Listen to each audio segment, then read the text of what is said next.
ஆண்டவரும் இரட்சகருமாகிய இயேசு கிறிஸ்துவின் இனிய நாமத்தில் உங்கள் யாவருக்கும் அன்பின் வாழ்த்துக்களை தெரிவித்துக் கொள்கிறேன். அருமையான தேவ பிள்ளைகளே, இந்த புதிய நாள் புதிய நம்பிக்கை, new day new hope daily devotion மூலமாய் இந்த நாளில் கூட உங்களை சந்திப்பதில் நான் மிகுந்த மகிழ்ச்சி அடைகிறேன். அல்லேலூயா. இன்றைக்கு கூட கர்த்தர் நமக்கு கொடுக்கிற வார்த்தை என்ன? 1 நாளாகமம் புஸ்தகம் 29ஆம் அதிகாரம் 12வது வசனத்தை கூட வாசிக்க கேட்போம். ஐஸ்வர்யமும் கனமும் உம்மாலே வருகிறது, தேவரீர் எல்லாவற்றையும் ஆளுகிறவர், உம்முடைய கரத்திலே சத்துவமும் வல்லமையும் உண்டு, எவரையும் மேன்மைப்படுத்தவும் பலப்படுத்தவும் உம்முடைய கரத்தினால் ஆகும். அல்லேலூயா. எவரையும் மேன்மைப்படுத்தவும் பலப்படுத்தவும் உம்முடைய கரத்தினாலே ஆகும். அல்லேலூயா. தேவ பிள்ளையே, ஒரு மனுஷனை மேன்மைப்படுத்துறதும் பலப்படுத்துறதும் உயர்த்துவதும் ஆசீர்வதிப்பதும் யாருடைய கரத்தில் இருக்கிறதுனா ஆண்டவருடைய கரத்தில் தான் இருக்கிறது. ஆமென். ஆண்டவர் உங்களை உயர்த்தணுமா, நீங்கள் அவர் பலத்த கரத்தில் அடங்கிருங்க. தெய்வ பிள்ளையில உங்கள் வாழ்க்கை சாதாரணமாக இருக்கா? ஒருவேளை யாருனாலும் அங்கீகரிக்கப்படாத வாழ்க்கையாக இருக்கா? ஒருவேளை உங்களை பற்றி உங்களுக்கே ஒரு தாழ்வு மனப்பான்மை இருக்கா? என் வாழ்க்கையிலலாம் எங்கே முன்னேற்றம் இருக்க போகிறது, நானெல்லாம் எப்படி இந்த காரியத்தை சாதிக்க போகிறேன், என் வாழ்க்கையெல்லாம் எப்படி இப்படியெல்லாம் உயரப்போகிறது அப்படி நீங்கள் கலங்கி கொண்டிருப்பீங்கன்னா, இங்கே ஆண்டவர் சொல்றாரு, எவரையும் மேன்மைப்படுத்த, எவரையும் இன்க்ளூடிங் யூ ஆல்சோ, நீங்கள நான் அதெல்லாம் அடங்கி இருக்கிறோம். தேவ பிள்ளைகள், எவரையும் மேன்மைப்படுத்துவோம் பலப்படுத்துவோம் அவருடைய கரத்தினாலே ஆகுமா. எத்தனை சம்பவங்களை வேதத்தில் வாசிக்கிறோம். ஒரு சாதாரண ஆடு மேய்ப்பெண் தாவீது கர்த்தர் ராஜாவா மாத்தலையா? ஒரு சாதாரண அடிமை பெண்ணாக கொண்டு போகப்பட்ட எஸ்தரை ராஜாத்தியா மாத்தலையா?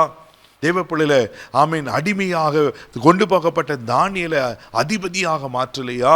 எத்தனை சம்பவங்களை பார்க்கிறோம். அப்போ நம்ம உயர்த்துவது அவர் கரத்துல தான் இருக்கு. அவர் சிறுமியான குப்பையிலிருந்தும் எளிமையான புலியிலிருந்தும் உயர்த்துகிற கர்த்தர் அவர். இன்னைக்கு உங்களை பார்த்து சொல்றாரு, உங்களையும் உயர்த்துவார். அல்லேலூயா. சோர்ந்து போகாதீங்க. இந்த மேன்மை வரலையே, இந்த கனம் வரலையே, இந்த ஐஸ்வர்யம் வரலையே, இந்த ப்ரொமோஷன் வரலையே, எவ்வளோ நாள் தான் இப்படி கஷ்டப்பட்டு இருப்பேன் கலங்கி கொண்டிருக்கீங்களா? உங்களை உயர்த்துகிற நாட்கள் வெகு சீக்கிரத்தில் இருக்கிறது. ஆமேன். ஆனால் ஒன்று, ஆண்டவர் உங்களுக்கு சொன்ன வாக்கு தத்தங்கள் 100க்கு 100 நிறைவேறும். அது மாறாது. வேதத்தில் ஒரு சம்பவத்தை உங்களுக்கு காண்பிக்க விரும்புகிறேன். ஆதியாகமம் புஸ்தகம் 41ஆம் அதிகாரம் 40வது வசனத்தை கூட வாசிக்க கேட்போம். நீ என் அரண்மனைக்கு அதிகாரியாய் இருப்பாய், உன் வாக்கின்படியே என் ஜனங்கள் எல்லோரும் அடங்கி நடப்பார்கள், சிங்காசனத்தில் மாத்திரம் உன்னிலும் நான் பெரியவனாய் இருப்பேன் என்றான். இது யாரு சொல்றது? பார்வன் சொல்லுகிறார்.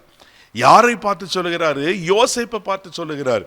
தேவ பிள்ளைகளே, நீ என் அரண்மனைக்கு அதிகாரியாயிருப்பாய். அதே பார்வன் தான் யோசேப்பு செய்யாத ஒரு தவறுக்காக சிறைச்சாலையில போட்டார். அவன் சிறைச்சாலையில் இருக்கிறான்.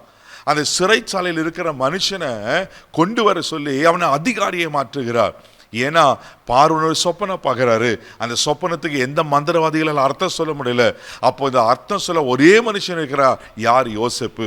யோசேப்பு அதுக்கு வேண்டிய சரியான அர்த்தத்தை சொல்லி அதுக்கு வேண்டிய செய்ய வேண்டிய காரியங்களை சொல்லும்போது தான் இந்த பார்வன், உன்னை போல தேவ ஆவியை பெற்ற மனுஷன் ஒருவன் உண்டோ என்று சொல்லி அவனை அதிகாரியாக மாற்றுகிறார். அல்லேலூயா. பாருங்க, சிறைச்சாலையில் போடப்பட்ட மனுஷன், சிறைச்சாலையில் கைதியாக இருந்த மனுஷன் இப்போ ஒரு பெரிய அதிகாரியை மாறுகிறான். எனக்கு அடுத்த ஸ்தானத்தில் நீ தான் முழு எகிப்து தேசத்துக்கும். எப்படி இது முடிஞ்சிச்சு? எவரையும் மேன்மைப்படுத்த எவரையும் பலப்படுத்த அவரால் முடியும். ஆமென். ஆண்டவர்களுக்கு சொன்ன வாக்கு தத்தங்கள், யோசேப்பு குறித்த தரிசனம் அப்படியே நிறைவேறினது அல்லவா? உங்கள் வாழ்க்கை ஆண்டு உயர்த்துவார். சோர்ந்து போகாதீங்க. நாள் ஒரு நாள் வரும். ஆமென். அவர் கரத்தை நீட்டும் போது அவர் கரத்தில் இருக்கிற ஆசீர்வாதம், அவர் கரத்தில் இருக்கிற நன்மை உங்களை உயர்ந்த ஸ்தானத்தில் வைக்கும். நீங்கள் சீக்கிரத்தில் உயர்த்தப்படுவீங்க. இதை நம்புங்க. தேவ பிள்ளையில, நிச்சயமே ஆண்டவர் உங்களை உயர்த்தி ஆசீர்வதிக்க உண்மையில் இருக்கிறார். கண்களை மூடி நாம் செபிக்கலாம். அன்பு தகப்பனே, உமக்கு நன்றி சொல்லி முத்துதிக்கிறோம். ஸ்தோத்திரப்பா.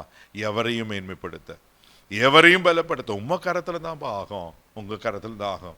ஒருவேளை என் வாழ்க்கையில் இந்த மேன்மை இல்லையே, எனக்கு எப்போ இந்த உயர்வு கிடைக்கும்? என் வாழ்க்கை இப்படியே முடிஞ்சிடுமா?